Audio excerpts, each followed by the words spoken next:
ঈদের আগের দিন যাত্রী সংকটে দেরিতে ছাড়ছে বাস, ট্রেন, লঞ্চেও নেই যাত্রী চাপ, ফাঁকা সড়ক, মহাসড়ক ও বিভিন্ন ফেরিঘাট।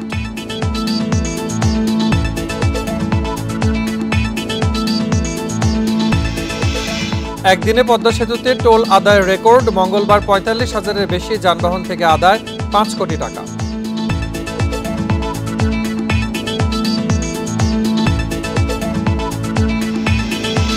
ঈদ জামাতের জন্য প্রস্তুত গোর-এ-শহীদ ও শোলাকিয়া সহ বিভিন্ন মসজিদ, ঈদগাহ, মুসল্লিদের নিরাপত্তায় বিশেষ ব্যবস্থা।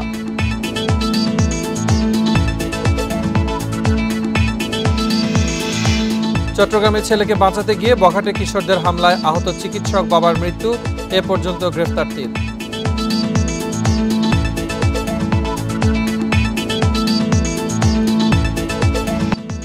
স্বাগত সমগ্র বাংলাদেশের সাথে আছে মুজাহিদুল ইসলাম। শিরোনাম শুনছিলেন, এবারে বিস্তারিত।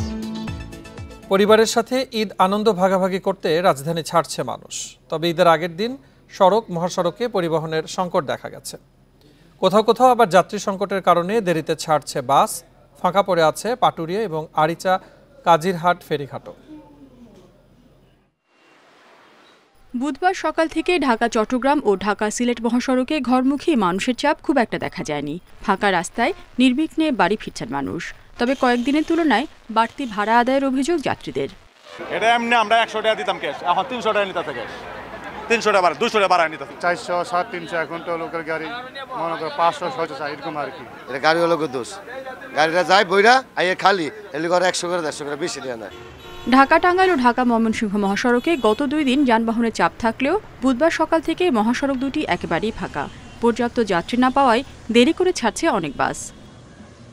আমাদের পর্যাপ্ত ফোর্স নেই আমাদের এই ঈদযাত্রা সুন্দর করার জন্য এবং যানজট মুক্ত করার জন্য আমরা আমাদের চেষ্টা চালিয়ে যাচ্ছি।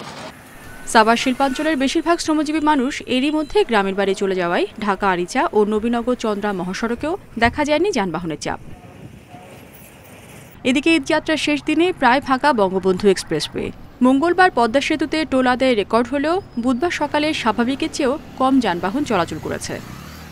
গতকালকে চাপ সর্বোচ্চ ছিল, আজকে চাপ তো খুব স্বাভাবিক। আপনার পিছনে দেখতেই পাচ্ছেন যে আজকে গাড়ির কোনো কিউ নাই। মনিটরিং টিম খুব স্ট্রং এবং আমরাও যথাযথ এখানে যারা আছি যথাযথ আমরা চেষ্টা করছি যাতে কোনো ধরনের কোনো কিউ না হয়। শুধু সড়ক নয়, যাত্রী চাপ নেই পাটুরিয়া ও আরিচা কাজিরহাট ফেরিঘাটেও। এই 2 ফেরিঘাটে 22টি ফেরি প্রস্তুত আছে বলে জানিয়েছে কর্তৃপক্ষ। রেশমি নন্দী, ইন্ডিপেন্ডেন্ট নিউজ। এবারে ঈদযাত্রায় পদ্মা সেতুতে রেকর্ড টোল আদায় হয়েছে মঙ্গলবার। 24 ঘন্টায় প্রায় 5 কোটি টাকা আদায়ের কথা জানিয়েছে সেতু কর্তৃপক্ষ। মঙ্গলবার সেতুর মহাপ্রান্ত দিয়ে পার হয় 30,330টি যানবাহন, যা থেকে টোল আদায় হয়েছে 2,76,37,900 টাকা। জাজিরা প্রান্ত থেকে 14,874টি যানবাহন থেকে আদায় হয়েছে 2,13,56,800 টাকা। এদিকে একই সময়ে বঙ্গবন্ধু সেতুতে টোল আদায় হয়েছে প্রায় 3,31,00,000 টাকা। সেতুর পূর্ব প্রান্তে 33,131 কোটি যানবাহন থেকে 2,16,78,550 টাকা এবং পশ্চিম প্রান্তে 14,624টি যানবাহন থেকে আদায় হয়েছে 1,14,20,850 টাকা। তবে আজ সকাল থেকে যানবাহনের চাপ তেমন একটা নেই বলে জানিয়েছেন সংশ্লিষ্টরা।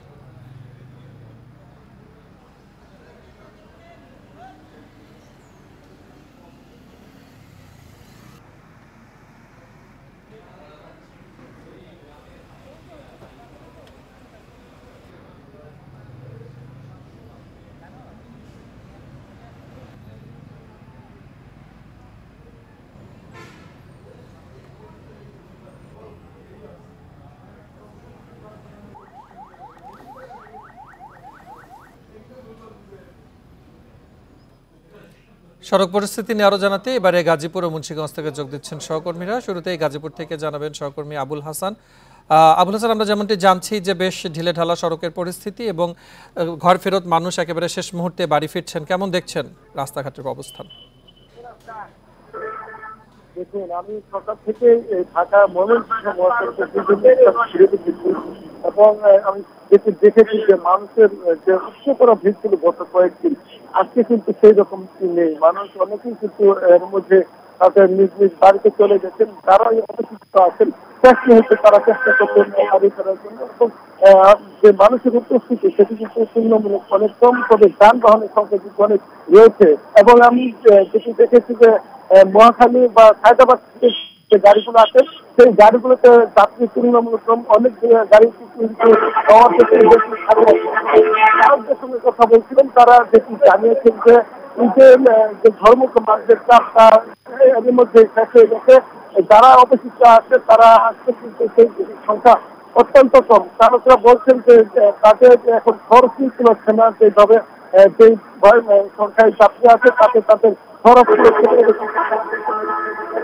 অনেকে তাদের গাড়ি বন্ধ রাখছেন বলে চালকরা জানিয়েছেন। এবং যাত্রীদের সঙ্গে কথা বলছিলাম, তারা বলছেন যে ঢাকা থেকে গাজীপুর আসতে তাদের কোনো পথে কিন্তু ভোগান্তি করতে হয়নি, কোথাও কোনো যানজট ছিল না, স্বাভাবিক গতিতে তারা এখানে গন্তব্যে ফিরতে পারছেন এবং একজন স্বস্তি নিয়ে তারা কিন্তু বাড়ি ফিরে যাচ্ছেন যারা অবশিষ্ট যাত্রী ছিলেন। একই অবস্থা কিন্তু চন্দ্রা ত্রিমুর এলাকাতেও, সেখানে কিন্তু স্বাভাবিক মতো গাড়ি চলছে, কোনো যানজট নেই, গাড়ির কোনো চাপ নেই।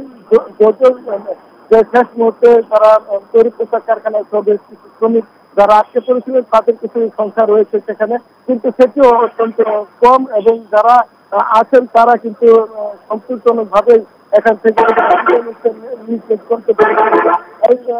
সেখানেও কথা বলছিলাম চালকদের সাথে, তারাও বলছেন যে মহাখালী থেকে আসলে যাত্রী পাচ্ছেন না।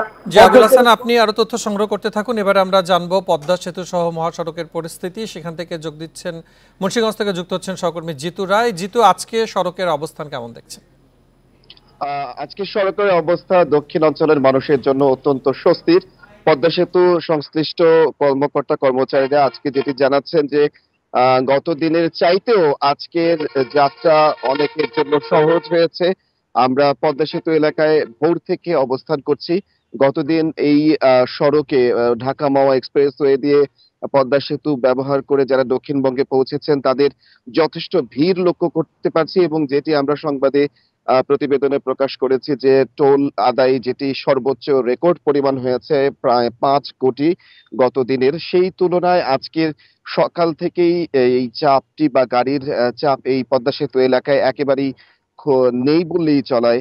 এখানে থেমে থেমে কিছু ব্যক্তিগত গাড়ি এবং মোটরসাইকেল এবং বাস, যাত্রীবাহী বাস আমরা লক্ষ্য করতে পারছি। যাত্রীদের সঙ্গে আমরা কথা বলেছি, শেষ মুহূর্তের যারা বাড়ি ফিরছেন তারা হাতে অতিরিক্ত একদিন সময় পাওয়ার কারণেই তারা সিদ্ধান্ত নিয়ে বাড়িতে ফিরছেন। এর আগে গত দিন বাড়িতে ফেরা লোকজন কিন্তু এই সড়কটি ব্যবহার করে তারা বাড়ি ফিরেছেন। আমরা খুব কাছ থেকে দেখানোর চেষ্টা করছি পদ্মা সেতু টোল প্লাজার মাওয়া যে অংশটি, সেখানে একেবারে একটা সুনসান নীরবতা, খুব থেমে থেমে গাড়িগুলো আসছেন এবং খুব দ্রুত সময়ের মধ্যে পদ্মা সেতুতে কয়েক সেকেন্ডের ব্যবধানের মধ্যে শুধুমাত্র তারা কিন্তু টোলটি প্রদান করে তারা পদ্মা সেতুতে উঠে যেতে পারছেন। আর সময় যত গড়াচ্ছে এবং ঈদ যত কাছে চলে আসছেন, ঘন্টাখানেকের ব্যবধানের জন্য যতই সময় যাচ্ছে ততই গাড়ির চাপ পদ্মা সেতু এলাকায় টোল প্লাজার দিকে কিন্তু কমে আসতে শুরু করেছেন। ঘরমুখো মানুষের এই চাপটি গতদিন একেবারে বেশ ভালো বলেছিলেন আমাদেরকে সংশ্লিষ্ট কর্মকর্তা যারা রয়েছেন পদ্মা সেতু এলাকায় টোল সংগ্রহ যারা করছেন, তারা যেটি জানিয়েছেন বেশ বড় ওই চাপটি চলে গেছে গতদিন, যার কারণে তারা আজ স্বস্তির নিঃশ্বাস ফেলছেন। আমরা যাত্রীদের সঙ্গে কথা বলেছিলাম, তারা বলেছেন যে যেহেতু ঈদের বিষয়টি তারা মোটামুটি নিশ্চিত ছিল, সেই কারণে তারা একটু আগে বাড়ি ফেরবার চেষ্টা করেছিলেন। আর আজ যারা বাড়ি ফিরতে চেষ্টা করেছেন তারাও বলছেন যে এদিক থেকে একেবারে যারা ব্যবসার সাথে জড়িত বা ব্যবসা বাণিজ্য করছেন তারাই বলছেন যে সবকিছু শেষ করে আজকে যারা ছিলেন তারাই আজকে বাড়ি ফেরার জন্য চেষ্টা করছেন। মুন্সিগঞ্জের মাওয়া থেকে বঙ্গবন্ধু সড়ক এবং পদ্মা সেতু টোল প্লাজার, এই ছিল আমার কাছে সর্বশেষ তথ্য। জিতু রায় এবং আবুল হাসান, আপনাদের দুজনকে ধন্যবাদ। বাস ট্রেনের মতো বিড়ম্বনা নেই সদরঘাট লঞ্চ টার্মিনালেও। নৌপথে নির্বিঘ্নে ঢাকা ছেড়েছেন ঈদে ঘরমুখী মানুষ। যাত্রীর চাপ কম থাকায় নেই চিরচেনা হুড়োহুড়ির চিত্র। ঘাটে ছিল পর্যাপ্ত লঞ্চ। যারা শেষ মুহূর্তে নানা কাজে আটকে ছিলেন সকালে তারাই বাড়ি ফিরছেন লঞ্চে। সকাল ৮টা, সদরঘাট লঞ্চ টার্মিনালে ঈদের আগের দিন যাত্রীর জন্য হাকডাক বেমানান বটে, তবে সেটি এখন বাস্তবতা। পদ্মা সেতু খুলে দেওয়ার পর এমনিতেই কদর কমেছে সদরঘাটের। গত দুদিন যাত্রীর চাপ থাকলেও সকাল 10টার পর থেকে প্রায় যাত্রী শূন্য পন্টুন। ভিড় কমায় নির্বিঘ্নে ফিরেছেন বাড়ি। বাড়িতে যাওয়া তো সবই আনন্দের ব্যাপার, সবাইরে দেখা, ঈদ করা, থাকা, মোটামুটি সবকিছু ফ্রি আছে, ইজি আছে, আনন্দের সাথে যাচ্ছি। 7 দিন পর উঠতেছে দিকে দেশে যাইতেছি। মামুন আছে তাই গ্রামে যাওয়া হচ্ছে, আর তা না হলে যাওয়া হইতো না, তারপরও একটা টান থাকে গ্রামের প্রতি। নৌপথে গত 2 দিনে ঢাকা ছেড়েছেন প্রায় 3 লাখ মানুষ। মঙ্গলবার 150 লঞ্চে গন্তব্যে রওনা হন 1 লাখের বেশি। তবে বুধবার টার্মিনাল ছাড়ছে 70 থেকে 80টি লঞ্চ। কোনো যাত্রী যাতে ঘাটে এসে লঞ্চ পায় না এরকম কমপ্লেন না আসে, এবং এক্ষেত্রে যাত্রীরা খুব প্লিজ ছিল। ম্যাক্সিমামই লঞ্চ কিন্তু যে টাইমে ছেড়ে যাওয়ার কথা তার আগেই ছেড়ে গেছে এবার, কারণ কি আমরা দেখছি যেটা হয়ে গেছে, তাদের যাত্রী হয়ে গেছে, এবার চলে যেতে হবে। সদরঘাট টার্মিনাল থেকে লঞ্চে চলাচল করেন দক্ষিণের 15 জেলার মানুষ। Ijazur Rahman, independent news, Dhaka. এদিকে লক্ষ্মীপুরের মজু চৌধুরীর হাট ফেরি ও লঞ্চঘাটে ভোগান্তিতে পড়েছেন ঘরমুখী মানুষ। নাব্যতা সংকটে ফেরি চলাচল ব্যাহত হওয়ায় ভোগান্তিতে পড়েছেন তারা। ঢাকা, চট্টগ্রাম সহ 21 জেলার মানুষ এই রুট দিয়ে যাতায়াত করেন। ঈদ উপলক্ষে একটি ফেরি যুক্ত করায় ঘাটে এখন চলছে 6টি ফেরি। এছাড়া চালু আছে 20টি লঞ্চ। তবে নাব্যতা সংকটের কারণে লঞ্চ ফেরি চলাচল ব্যাহত হওয়ায় সময় মতো গন্তব্যে যেতে পারছেন না যাত্রীরা। এদিকে দুর্ঘটনার সংখ্যায় ছোট নৌকা চলাচলে নিষেধাজ্ঞা থাকলেও অনেকেই তা মানছেন না।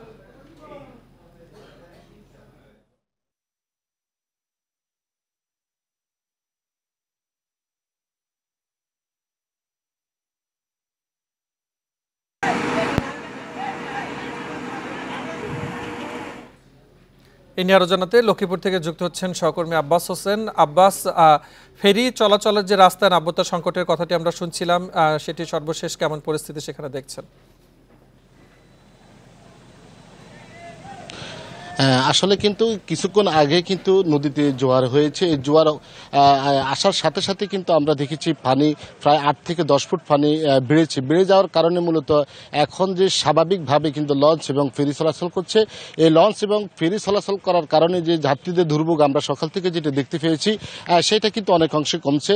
এখন আমরা এখানে কিছু পণ্যবাহী ট্রাক যদিও যে রয়েছে ঘাটে, কিন্তু এর বাইরে কিন্তু আমরা দেখেছি বেশ কয়েকটি লঞ্চ কিন্তু তারা যাত্রী উঠাচ্ছে। অর্থাৎ কিছুক্ষণের মধ্যে এখান থেকে বরিশাল বা ভোলা যে উদ্দেশ্যে যে যাত্রীরা সেই লঞ্চগুলা এখান থেকে ছেড়ে যাবে। এর বাইরেও কিন্তু আমরা এখানে পাশে 2-3টি যে ফেরি এখন যে সেখানে কিন্তু পণ্যবাহী ট্রাক বা যাত্রীবাহী যে বাসগুলো রয়েছে সেখানে সেগুলো কিন্তু উঠানো হচ্ছে। অর্থাৎ কি এখান থেকে সেগুলো কিন্তু ছেড়ে যাবে। এই ছেড়ে যাওয়ার কারণে কিন্তু আমরা দেখেছি যে ঘাড়ের যে চাপ সেটি কিন্তু অনেকাংশে কমছে এবং যাত্রীদের যে দুর্ভোগ সেটিও কিন্তু কমে আসছে। তবে এখানকার যে অভিযোগ রয়েছে যেটি প্রতিবারের মতো আমরা এবারও দেখেছি যে যেগুলো নিষিদ্ধ থাকার পরও যে ছোট ছোট যে ইঞ্জিন চালিত নৌকা বা স্পিড বোটে করে এখানকার যে এক শ্রেণীর যে যারা ব্যবসায়ী রয়েছে তারা কিন্তু যে যাত্রীদেরকে পারাপার করছে। অর্থাৎ 23 কিলোমিটার যেই নদী রয়েছে অর্থাৎ ভোলা, লক্ষ্মীপুর থেকে ভোলা, এইখানে কিন্তু তারা যাত্রীদেরকে নিচ্ছে।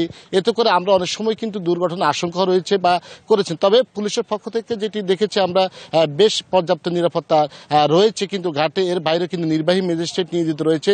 তবে আমি প্রশাসনের সাথে কথা যেটি বলতে যে পেরেছি জানার পর তারা যেটি জানিয়েছেন যেন কোনো ধরনের অপ্রীতিকর ঘটনা বা যাত্রীরা যেন কোনোভাবে হয়রানির শিকার না হয় সেই দিকে প্রশাসনের বেশ তৎপর রয়েছে বা ব্যবস্থা নেওয়ার কথা বলছেন। তবে এখানকার আমরা এর বাইরেও কিন্তু আমরা দেখেছি লক্ষ্মীপুরে যে প্রতি বছরে কিন্তু যখন ঈদ আসে তখন আমরা দীর্ঘ যানজট থাকে বা দীর্ঘ যে ভোগান্তিতে যেটি দেখতে পেয়েছি, কিন্তু এবার সেটি তুলনামূলক একদম অনেক কম বললে চলে। তবে বিআইডব্লিউটিসি যিনি কর্মকর্তা রয়েছেন মোহাম্মদ কাউসার, তার সাথে আমার এখন কিছুক্ষণ আগে কথা হয়েছে। তিনি যেটি জানিয়েছেন আজকে এখান থেকে ফেরিগুলো যথারীতি ছেড়ে যাচ্ছে দুপুরের পর থেকে। তবে এখন একটি নতুন ফেরি সংযোগ করার কারণে মূলত এই যে ঘাড়ের যে চাপ সেটি কিন্তু কমে যাচ্ছে মূলত। কিন্তু এবারে যে ঈদের ঘরমুখী যে মানুষগুলো রয়েছে তারা কিন্তু শান্তিতে তাদের স্বস্তিতে তারা কিন্তু তাদের নিজ ভালিতে তারা ফিরে যাচ্ছেন বলে এখানকার ঘাট কর্তৃপক্ষ বা স্থানীয় যারা রয়েছেন যাত্রী তারা আমাদেরকে জানিয়েছেন। তবে এবারে কিন্তু আমরা দেখেছি যে ঈদের যে স্বস্তি এই যাত্রী এবং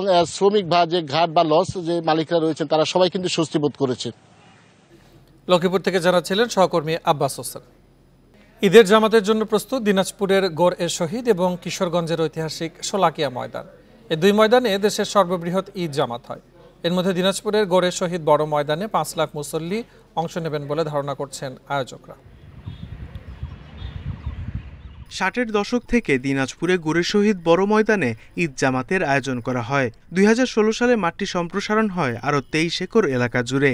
এতে প্রায় 7 লাখ মুসল্লি একসঙ্গে ঈদ জামাতে অংশ নিতে পারেন। এ ময়দানে শেষ মুহূর্তে মিনার ও মাঠ পরিষ্কার এবং অজুখানা নির্মাণের কাজ চলছে। মুসল্লি যাতে নামাজ পড়তে কোনো কষ্ট না হয় সে কারণে আমরা প্রয়োজনীয় ব্যবস্থা গ্রহণ করেছি এবং মাঠের নিরাপত্তার বিষয়টি আমরা সর্বোচ্চ গুরুত্ব দিয়েছি। গোরে শহীদ বড় ময়দানে এবার ঈদের মূল জামাত হবে সকাল 9টায়। দূরের মুসল্লিদের আসা যাওয়ার জন্য ঠাকুরগাঁও ও পার্বতীপুর থেকে 2টি বিশেষ ট্রেনের ব্যবস্থা করা হয়েছে। নেওয়া হয়েছে নিরাপত্তা ব্যবস্থা। ঈদ জামাত স্পেশাল ট্রেন 2টা হবে। একটা পার্বতীপুর থেকে ছাড়বে 6টায়, এখানে পৌঁছবে 6:45। আরেকটা ঠাকুরগাঁও থেকে ছাড়বে 5টা, এখানে পৌঁছবে 7:15। প্রবেশের পথে আমাদের যে প্রবেশ নিয়ন্ত্রণ অর্থাৎ অ্যাক্সেস কন্ট্রোলিংয়ের জন্য আমরা 17টা গেট করেছি। এই প্রত্যেকটা গেটে আমরা আরশোয়ে রাখার চেষ্টা করব। একই সাথে এখানে হ্যান্ডহেল্ড মেটাল ডিটেক্টর থাকবে। একইভাবে প্রস্তুত ঐতিহ্যবাহী শোলাকিয়া ঈদগাহ ময়দান। এবার শোলাকিয়ায় ঈদের জামাত অনুষ্ঠিত হবে সকাল 10টায়। বরাবরের মতো এবারও মুসল্লিদের জন্য ঈদের দিন ময়মনসিংহ ও ভৈরব থেকে 2টি বিশেষ ট্রেন চলবে। শোলাকিয়ায় শুধু জায়নামাজ নিয়ে প্রবেশ করতে মুসল্লিদের অনুরোধ করছে পুলিশ। দূরবর্তী জায়গাগুলিতে চেকপোস্ট বসানো হয়েছে। চেকপোস্টের মাধ্যমে তারা ভিতরে আসবেন এবং সব মিলিয়ে পুরো মাঠটাকে একটা নিরাপত্তার চাদরে ঢেকে নেওয়া হবে। 4 স্তরের নিরাপত্তা ব্যবস্থা থাকবে। 2016 সালের 7 জুলাই ঈদ নামাজের সময় শোলাকিয়া ঈদগাহের কাছে পুলিশের চৌকিতে জঙ্গিদের হামলায় 2 পুলিশ সদস্য সহ নিহত হয় 4 জন। এরপর থেকে বাড়তি নিরাপত্তার ব্যবস্থা রাখা হয়েছে শোলাকিয়ার ঈদ জামাতে। Sadequr Rahman Siddiqui, independent news. ঈদের আগের দিন প্রিয়জনের জন্য উপহার কিনতে শেষ মুহূর্তে মার্কেট শপিং মলে ভিড় করেছে মানুষ। ক্রেতা বিক্রেতাদের হাঁক ডাকে জমজমাট বিপণী বিতান। বাহারি ডিজাইনের পোশাক কিনতে সকাল থেকে মধ্যরাত পর্যন্ত ভিড় করছেন নানা বয়সী মানুষ। তবে গত বছরের তুলনায় এবারে দাম বেশি বলে অভিযোগ ক্রেতাদের। প্রিয়জনের হাতে তুলে দিতে চান সবাই। সেই চাওয়া পূরণে ঈদের আগের দিনও মার্কেট শপিং মলে দেখা গেছে ব্যাপক ভিড়। পছন্দের পোশাক কিনতে সকাল থেকে রাত পর্যন্ত বিপণী বিতানে ঘুরে বেড়াচ্ছেন নানা বয়সী ক্রেতা। ফরিদপুরের নাইরা, গারারা, আলিয়াকাট এমন বাহারি নামের 3 পিসের চাহিদা বেশি। দেশি পোশাক ছাড়াও পছন্দের তালিকায় রয়েছে ভারতীয়, পাকিস্তানি পোশাক। তবে এবার দাম বেশি বলে অভিযোগ ক্রেতাদের। নাইরা আইছে, তারপরে সারা, গারারা, তারপরে আপনার আলিয়াকাট, অনেক মডেল আইছে। মানুষ কিনে খুব ভালো ফিল করতেছে। আমার জন্য পাঞ্জাবি কিনছে, আমার জন্য ব্যাগ কিনছে। গোপালগঞ্জে জমে উঠেছে শেষ মুহূর্তের কেনাকাটা। গরম থাকায় এবার সুতি কাপড়ের চাহিদা বেশি। জামা, পাঞ্জাবি, শাড়ির সাথে ম্যাচিং করে নতুন জুতা, স্যান্ডেল, গয়না কিনছেন অনেকে।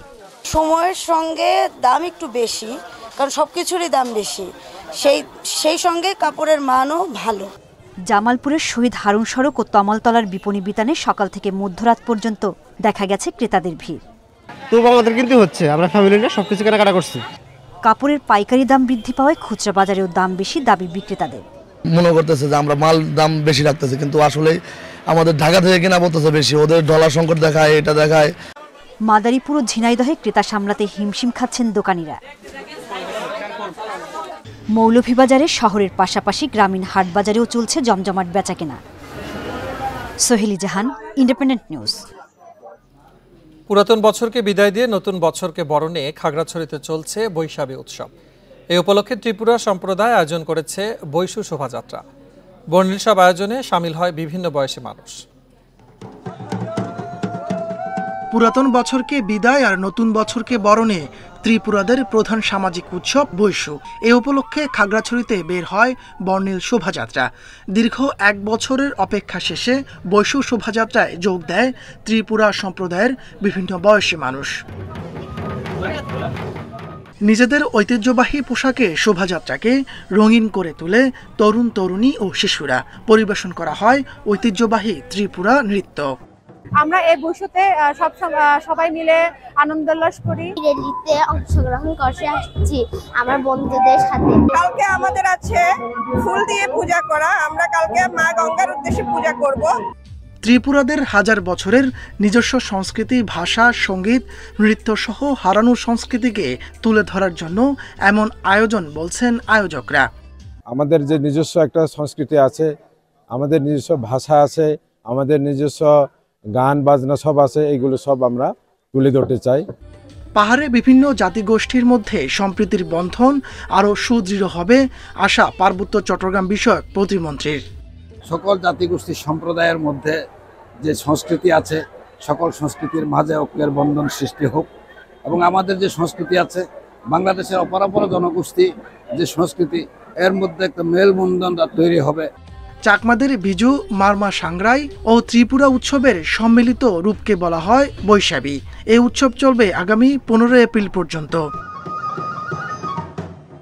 Independent news. এই ছিল আজকের সমগ্র বাংলাদেশে। এছাড়া ইন্ডিপেন্ডেন্ট টেলিভিশনের সব খবর আরো বিস্তারিত জানতে চোখ রাখুন ফেসবুক, ইউটিউব ও এক্সে। ধন্যবাদ এতক্ষণ সাথে থাকার জন্য।